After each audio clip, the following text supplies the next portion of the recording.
Percentage on diminishing value method. So எந்த ஒரு tool machine எடுத்தாலுமே பெரிய இயர் ஆக ஆக அந்த டூல் அண்ட் மிஷின் பார்த்திங்கன்னா டியர் அண்ட் வியர் ஆகும்.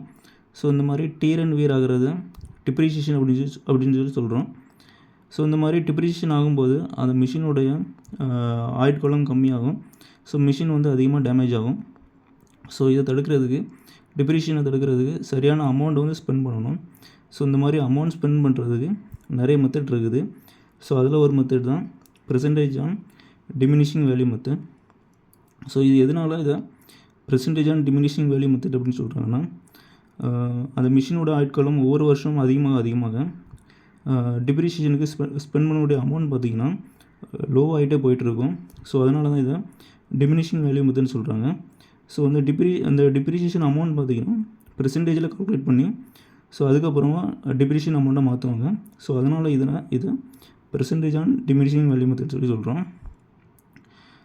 ஸோ இதில் இது கால்குலேட் பண்ணக்கூடிய பெர்சன்டேஜ் எப்படி வேரி ஆகும் பார்த்திங்கன்னா, அந்த மிஷினோட initial cost, scrap value, so எந்த வருஷம் நம்ம வந்து சர்வீஸ் பண்ணுறோம், ஸோ இதை பொறுத்து தான் அந்த டிப்ரிசியேஷன் அமௌண்ட் வந்து வேரி ஆகும்.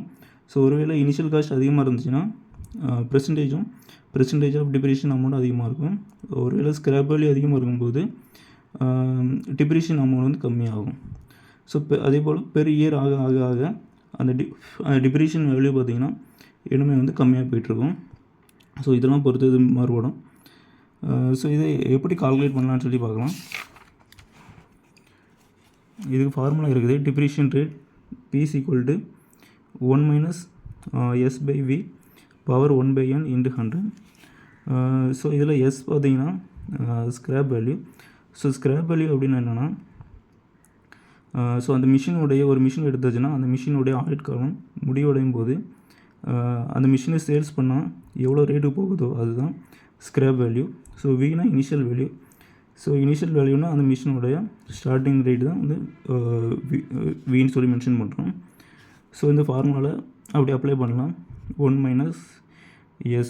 ஸோ ஸ்க்ராப் வேல்யூவை ஒரு 10,000 சொல்லி வைக்கலாம்.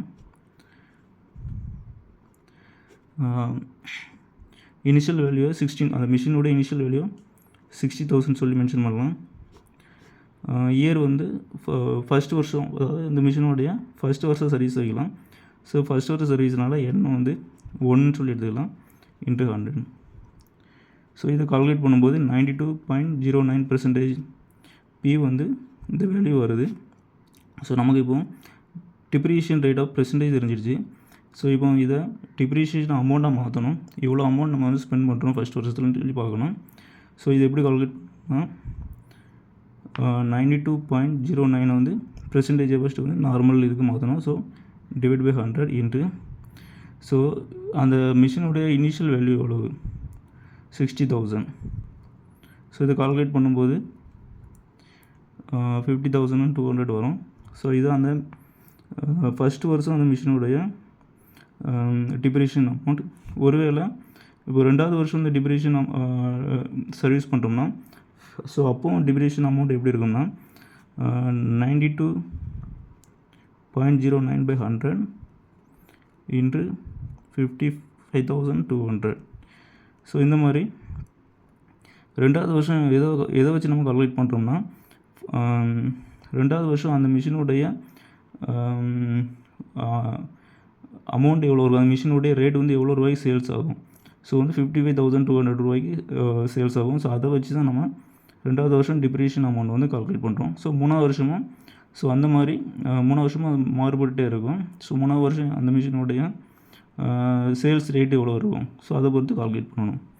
ஸோ இந்த மாதிரி வருஷம் போக போக அந்த டிப்ரிசியேஷன் அமௌண்ட் பார்த்திங்கன்னா ரிடியூஸ் ஆகிட்டே இருக்குது. ஸோ இதுதான் percentage on diminishing value method.